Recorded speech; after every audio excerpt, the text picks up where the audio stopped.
Hey, welcome back to more D&D. My name's Brandon Moore, and if you've seen and liked my Satchemon video, which you can check out right here, then stick around because I'm going to be going over something else that you can add to your campaigns to get your players spending that hard-earned gold, and that is in the form of loot crates. Now, a loot crate is essentially a box that you can sell in your game to your players that has random items inside of it determined from a table of items that you've put together. But the best part about it is that they have no idea what's inside. It's a gamble, just like the Satchemon cards are, and that's exactly what draws in your players, because who doesn't like taking a good risk here and there? So they have no idea what's inside the crate, and they're going to be paying a set amount of money, and they could be getting items worth more or less than what they paid. Now don't worry, you don't have to do a lot of work for this, because I created a spreadsheet that's going to make the loot boxes for you. It's going to take your list of items, and then it's going to generate 8 random loot boxes, then give you a nice printable sheet to print out and cut these loot boxes out to give to your players. But I take it one step further because the printout is nice and it gives you these strips of paper that you can hand to your players, but I roll them up into this scroll looking guy here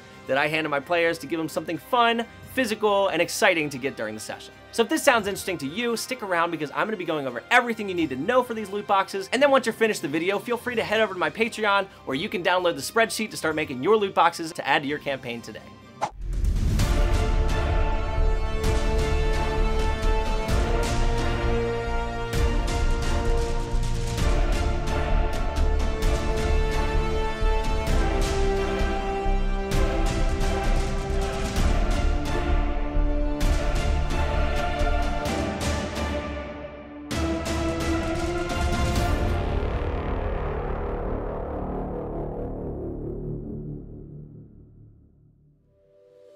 Now before moving on with the video, I do have to give credit where credit is due because the idea for this spreadsheet stemmed from something that a subscriber and patron by the name of Sinden came up with. You see, after watching my Satchemon video, Sinden reached out and said, hey, I kind of do something similar in my games, except it's in the form of loot crates, and rather than cards, it's just randomly generated items. And then he told me that before his sessions, he just comes up with a few items that he would put in these loot crates, writes them down on a piece of paper in a notebook, rips that out, folds it up, and then that's what he would give to his players if they buy the loot box. So he asked me if I would be able to create some kind of spreadsheet to automate this system for him, where he could put in a whole list of items and then have it randomly make these loot boxes in a nice printable sheet that he could cut out and give away. So I met with him on Discord, we got to talking, he gave me his ideas, I came up with some of my own, and from there I was able to run with it and make this spreadsheet that totally saved the day and made it nice and easy for him. And so shout out to Sinden for the idea, and I really appreciate him reaching out and giving me the opportunity to run with it. And so I want you all to know as well that you can absolutely reach out anytime you have any kind of idea that you think I might be able to help with, because I love meeting the community, I love talking to you guys,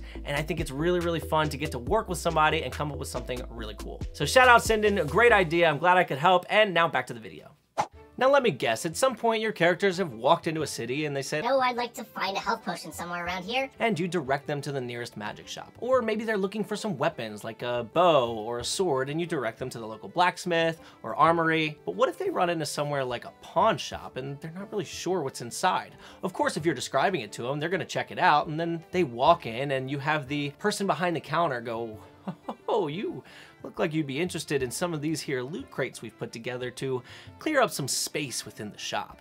Now, because you're pitching it, of course your players are going to be interested and they're going to inquire about the crates, to which the person behind the counter will say, "Oh, you're not really sure what's inside, but that's the fun part. It could be worth more than what you paid, but it also has a chance to be worth less." Now, the idea of being able to get something epic within these crates is going to drive your players nuts, and of course somebody's going to buy the crate. And that's the fun part. You see, for some reason, players really like to gamble with their money, and so they're gonna jump all over these crates and pick them up as fast as they can, and you may or may not give them something that was worth it, or something that was totally a bust, and they're gonna be mad at you for a little while. But that's okay, because then they're just gonna take it out on your monsters. Now, I and Sinden only recommend maybe giving away 2 or max 3 of these crates per session, because then it starts to get to be a bit too much, and you've given your players a whole lot of stuff, or maybe nothing, depending on what they've pulled, but it could come back to bite you in the end. However, the best part about this spreadsheet that I've made is it doesn't necessarily have to be some crazy loot box. You determine what the items are that it could be choosing from,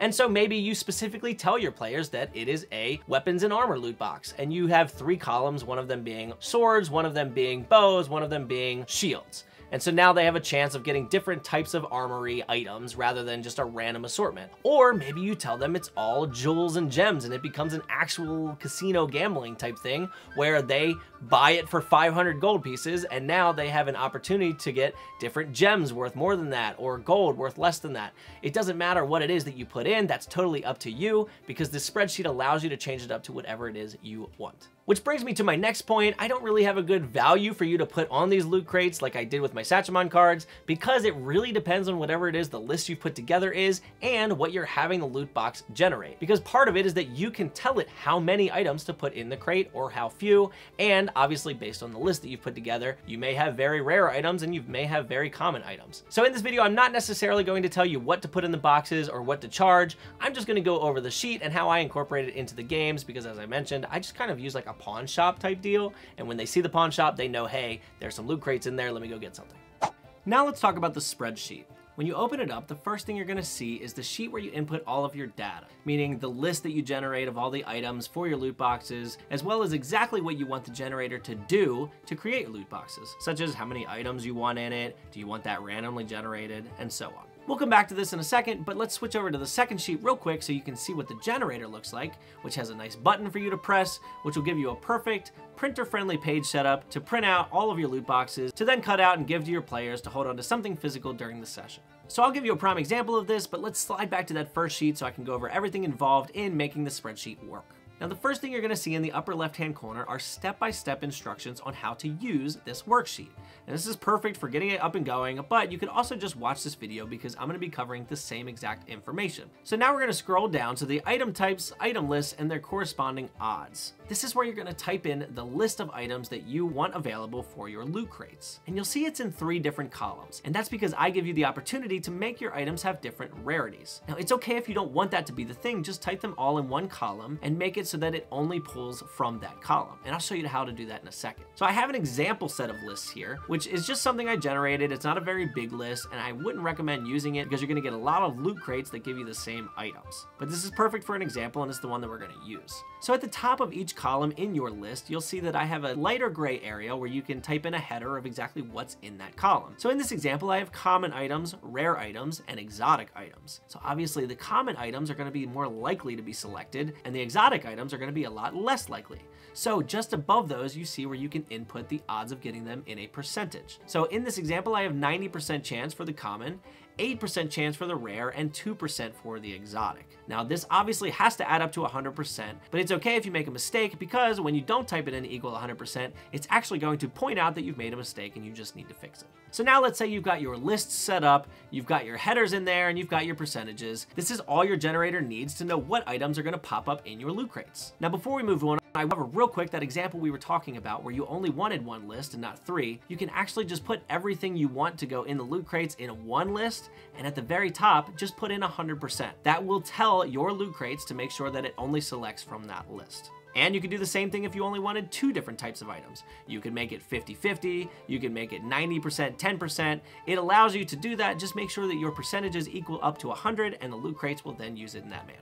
Okay, back to the next step. So once you've got your item lists and your percentages and your headers, we're gonna slide over to the right here to a few questions that you just need to answer so that way the generator knows exactly what you want in the loot crates as far as how many items and if you want that randomly determined and so on. So the first question is actually, do you want the number of items in each crate randomly selected? So this is essentially asking you, do you want a set number of items generated for each crate, or do you want it to be different for all of them and randomly generated? Now you only have 2 options here. You can either say yes or no, and it's in a drop-down list, so you can't type anything else anyway. So let's start with no. You don't want it randomly generated. So if you type no, you just go down to the next question where it says, if no, how many items would you like generated in each box? So you just put a number here 1 through 9, and that's going to tell it that in each loot box, you want that many items in the box. It doesn't necessarily mean it's going to pull the same items, just that many. And once you fill this out, that's the last thing you need for your generator. You can go over and now you'll hit generate loot boxes and you'll see that it will give you 8 loot crates, each with the same exact number of items, totaling up to what you chose, picked from the random item columns that you've made.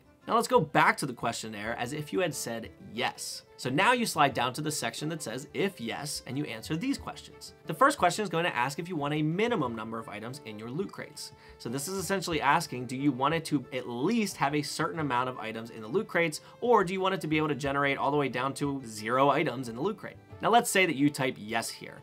Now you go down to the second portion of this question and you type in how many items you want at least in each loot crate. Again, this is from 0 to 9, so let's just say you type 3. You want at least 3 items in each one. Now we'll go to the next question where it says, do you want a maximum number of items in each loot crate? So do you want it to only generate up to a certain amount of items in each one? And now let's say we say yes here as well. So then we'll go to the last question, which asks you how many should be the maximum. So let's say we only want 7. So now we've told this generator to only make boxes with 3 to 7 items in each one. And if we go over and we hit generate, you'll see that it does so. In each crate, there will only be at least 3 items, but a maximum of 7. Now let's go back to the questionnaire real quick to go over a couple more things. If you had typed no for each of these, it will then just randomly generate items in your loot crate from 0 to 9, or you can have just a maximum or just a minimum. The worksheet works for however you want it to generate the boxes. Now it doesn't make sense though to have a maximum number that is lower than the minimum. So when you type these in, if you accidentally do so, it will actually pop up and tell you that you've done so and you need to fix it.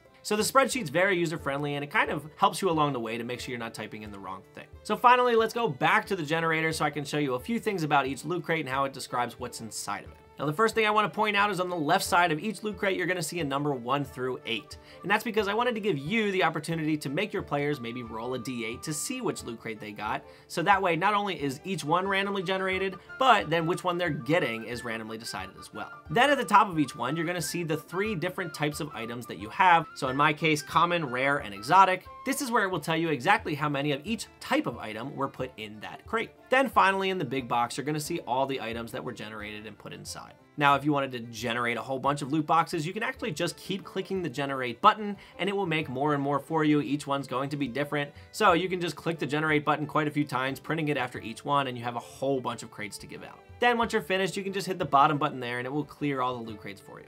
Now I've printed out an example for you to see here, so this is how it's going to print it out. You can cut out these strips and just leave them as is, have your player roll the d8 and then give them that paper. Or you can see I've got the bottom 3 cut out here, and those are the ones I had rolled up in the beginning of the video, which is what I like to do. I just cut the strips, roll them, get a little piece of twine and tie it on there, and then that's just a fun, just something that looks like a little scroll to give to your players. It's obviously not a scroll, but it's exciting. But that's everything involved in this loot crate generator. It's very easy. I made this one much more user-friendly than my Satchmon, which, by the way, I have a version 2 coming out that is also a lot more user-friendly, so look out for that. But if you have questions, you can always reach out. You can check out my Discord, where I'm pretty active on there and I answer questions as they come in. You can also leave a comment down below. I'm trying to answer every single comment that I get on every video. I don't know how long I can do that for, but for now I'm keeping up. And you can also reach out to my Patreon over there, where I'm also staying active and responding to any questions that I get. I really appreciate you watching my videos and sticking around. I love all the support that I'm getting. I just hit 1,000 subscribers. I did it live on stream. It was so much fun. If you want to go see that, you can. Wait, did we hit 1,000? You typed it. We hit it! Thank you so much for stopping by, and I will see you in the next video.